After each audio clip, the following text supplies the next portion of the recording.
যে সমস্ত নারীদেরকে আল্লাহ তাআলা জান্নাতে সৃষ্টি করে রেখেছেন তাদেরকে হুর বলা হয়। তাদের রূপ এবং সৌন্দর্য দেখে জান্নাতি ব্যক্তিরা আশ্চর্যান্বিত হয়ে যাবে। তারা হবে প্রবাল পদ্মরাগ সদৃশ্য, তারা আয়তলোচনা প্রশস্ত চোখের অধিকারী হবে, তাদের চামড়া হবে স্বচ্ছ কাচের ন্যায়। আল্লাহ তাআলা এই সকল হুরদেরকে জান্নাতি পুরুষদের সাথে বিবাহ দিবেন। পবিত্র কুরআনুল কারিমে মহান আল্লাহ তাআলা বলেন, كذلك وزوجناهم بحور عين। আর আমি তাদেরকে প্রশস্ত চোখ বিশিষ্ট হুরদের সাথে বিবাহ দিব। সুপ্রিয় দর্শক, আজকের ভিডিওতে আমরা এমন একটি গুরুত্বপূর্ণ আমল সম্পর্কে আলোচনা করব, যেই আমলটির মাধ্যমে জান্নাতের সকল দরজাসমূহ খুলে দেওয়া হবে এবং আমলকারী জান্নাতি হুরদের মধ্য থেকে যার সাথে ইচ্ছা বিবাহ বন্ধনে আবদ্ধ হতে পারবে। জান্নাতের এই সকল হুরদেরকে আল্লাহ তাআলা জান্নাতি পুরুষদের জন্য উপহার হিসাবে রেখে দিয়েছেন, যাদেরকে জান্নাতি পুরুষ ব্যতীত অন্য কেউ স্পর্শ করতে পারবে না।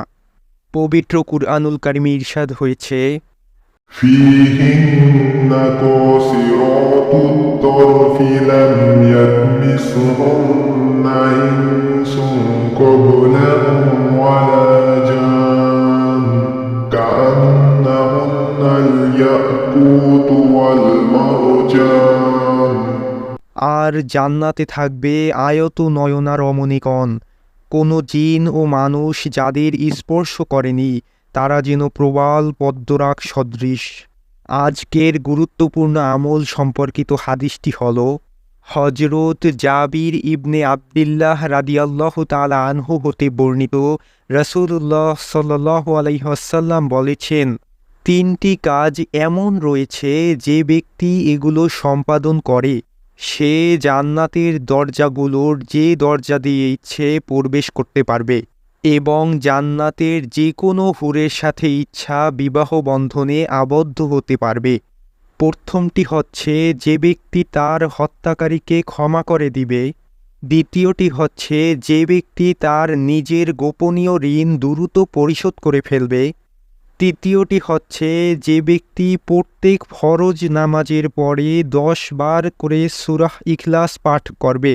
এই তিনটি আমলের কথা শুনে হজরত আবু বকর রাদিয়াল্লাহু তাআলা আনহু রাসূলুল্লাহ সাল্লাল্লাহু আলাইহি ওয়াসাল্লাম এর নিকট জিজ্ঞাসা করলেন, ইয়া রাসূলুল্লাহ, এই তিনটি কাজের মধ্য থেকে যদি কেউ একটি কাজ করে তাহলেও কি সেই এই মর্যাদার অধিকারী হবে?